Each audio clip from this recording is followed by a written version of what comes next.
Okay, good morning, everybody. It is Thursday, August 19th, 2021. We're going to get started here with our pre-market analysis on the S&P 500 futures market. Kind of like what I've been doing for the last few mornings, I do want to bring up some interesting things about these retracements. And right now, if we kind of zoom out here and we look at this whole push from basically this low we made back on July 19th all the way to the all-time high that we made just a few days ago, we measure this very clear leg in the market. We are currently finding support almost to the tick off of the 50% retracement. Now, it doesn't mean that it's going to hold and we're going to rally to new all-time highs, but we are just an interesting observation that we came down and literally within a few ticks bounced right in that area. So we'll see. This could be maybe a support area for the bulls to jump back in and maybe try to rally here, but just something I noticed that was kind of interesting.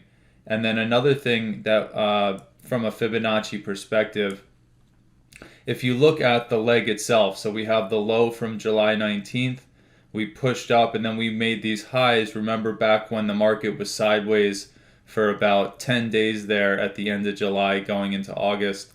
When we measured that leg before anything else had happened here, we had the low of the 19th up to this high somewhere around 44, 20, 18, 19, somewhere right there. If you measure that leg, first of all, notice that they never really got an appreciable pullback here.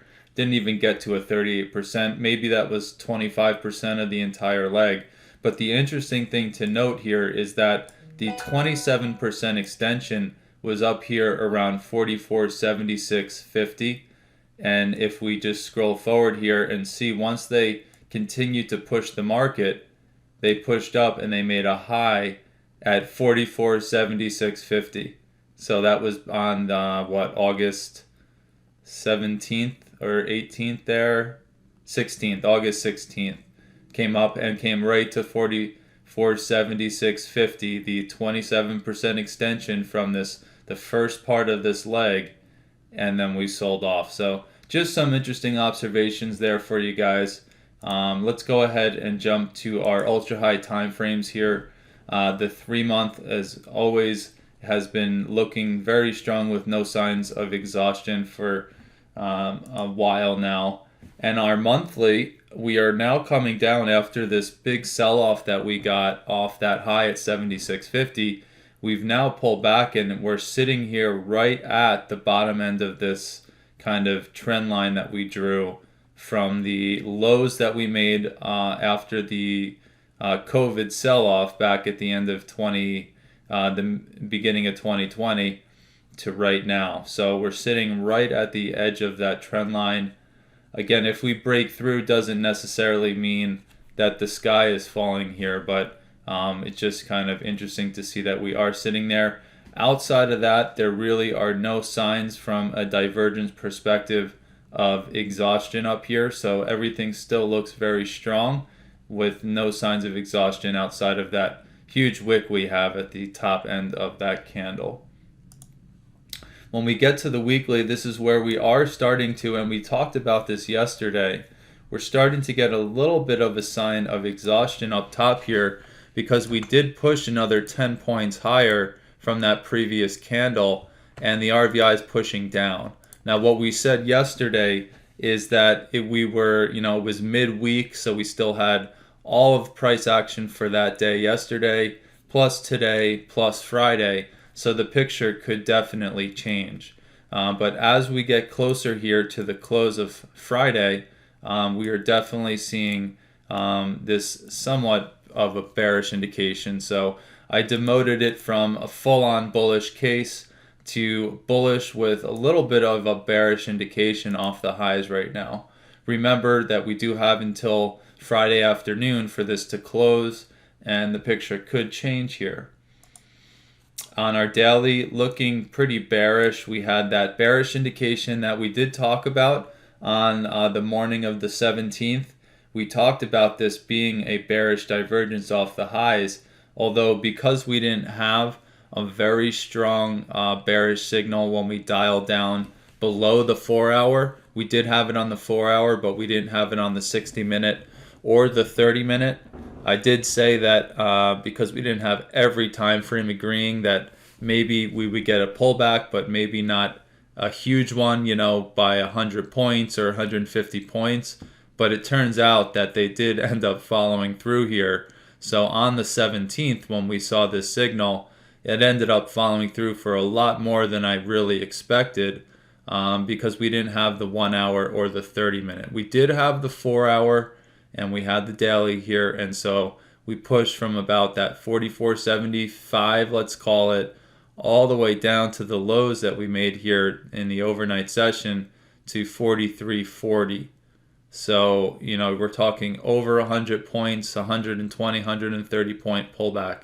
So not too bad. In the grand scheme of things, if we go back to our weekly chart here and you take a look at the size of the bearish candles going back for years here, you know, the average large bar here is, let's call it about 150 to 200 points. So when we see one of these large bearish bars, it's typically for about anywhere from about 150 to let's say 150 to 250 points. So right now we're really, it's nothing too extreme. It definitely was a nice healthy correction in the market. But if we look back to some of these big sell-offs, it's definitely puny in comparison. So really not that much of a correction, but pretty nice so far. So let's go down to our, so we talked about the daily, we talked about the bearish indication that we identified on the morning of the 17th. There's really no signs for a bounce on the daily right now. We do have the huge wick to the downside right now, but we also want to keep in mind that we have, you know, whatever it is, 8 more hours until this actually closes and we have a clearer picture. So right now all we have is the bearish indication off the highs and no bullish indications off the lows. When we get to the 4-hour, it's the same thing, looking very bearish here. No signs of bullishness off of the current overnight low, and just a bunch of really nice bearish indications off these highs here that has led to this continued sell-off. And there's that 4-hour bearish signal back on the 16th that agreed with the daily. In fact, we have an alumni who's not even in the room anymore who sends me messages pretty often, and I remember back on the 16th, he actually in the afternoon, he said, "Do you see that bearish 4-hour signal?" And I went and looked and I said, "Yeah, we have actually the 4-hour and the daily agreeing. The problem is we're in this huge bullish push. So how far are we actually going to pull back?" And so when I first saw it, I was a little skeptical of it being this protracted. But, you know, hey, sometimes that's just how it is.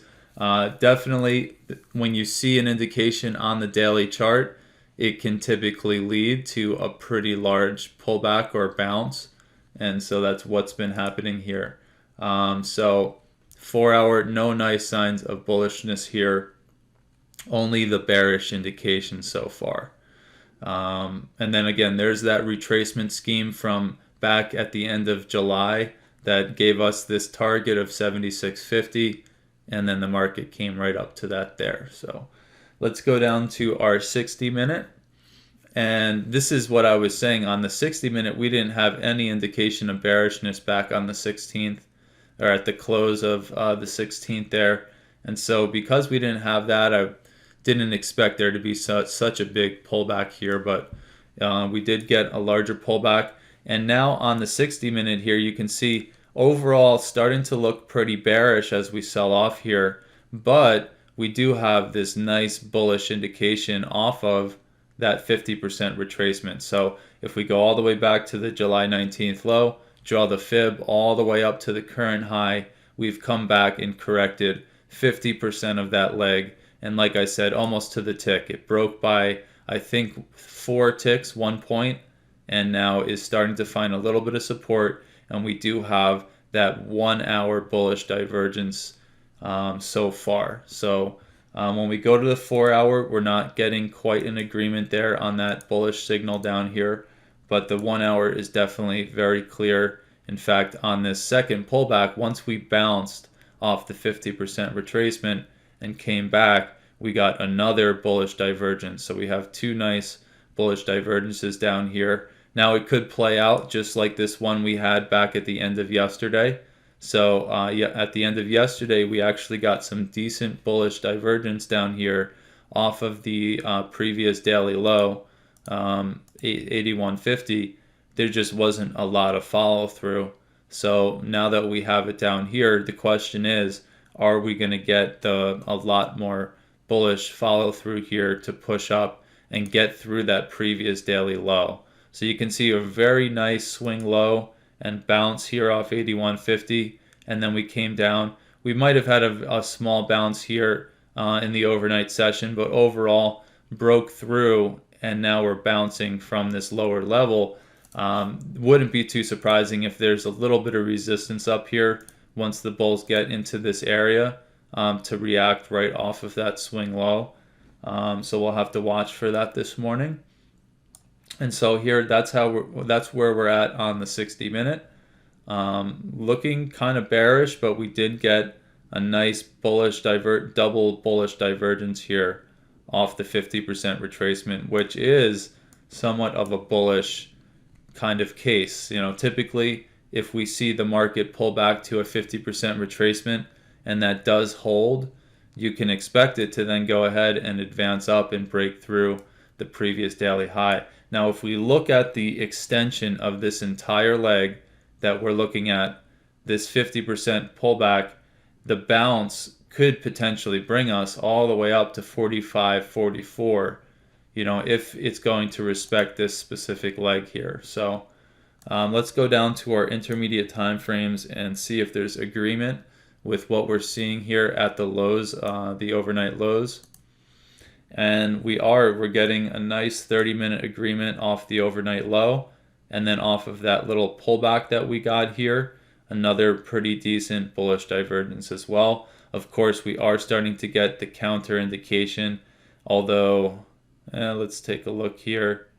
Yeah, we're starting to get a little bit of an indication of some bearishness here. However, just one more tick or two up on RVI, and that will no longer be there. So wouldn't be too surprising if this kind of gets erased. But right now, two official bullish divergence signals off the overnight low and off the pullback after we bounced off of it, just like what we see on the 60-minute. So some decent agreement over there.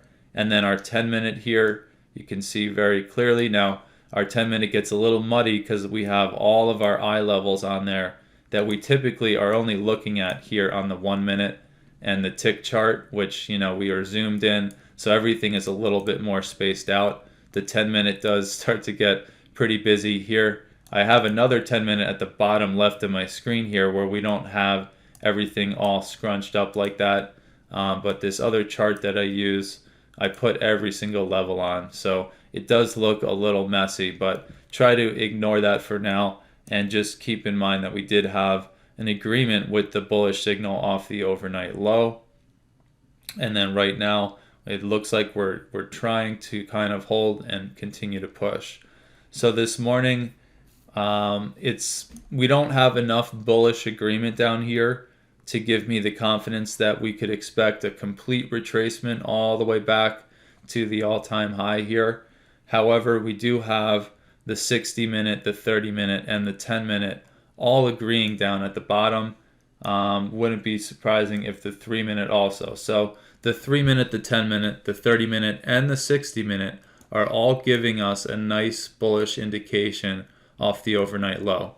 So we're going to have to see if there's any kind of follow through here. They're going to have to get through that 81.50 just to begin with, and then we're going to be contending with some of these important levels above us on this push up.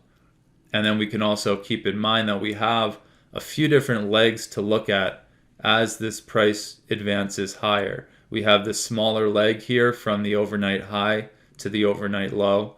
We have the previous daily high down to the previous daily low, and you can actually see the 50% of the previous day, right around 15. That would end up moving down a little bit just because we have a little bit more price action down to the lower end. So we have some levels up above us that we're going to want to watch if the bulls continue to push here. And that's going to be our line in the sand, is going to be that overnight low. If that can't hold, then really we don't have anything else bolstering us up, and we could expect a pullback again. And I want to bring up this 60-minute chart so we can see the larger picture.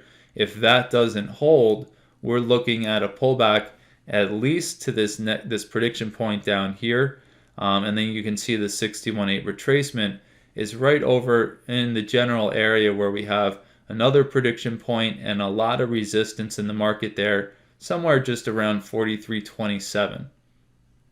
So we have some levels below us we want to watch, and then if it continues to sell off, then there's going to be things further down below that we're going to want to watch. But we'll take that as it comes and see what the market does here. And so that's where I'll leave it for this morning.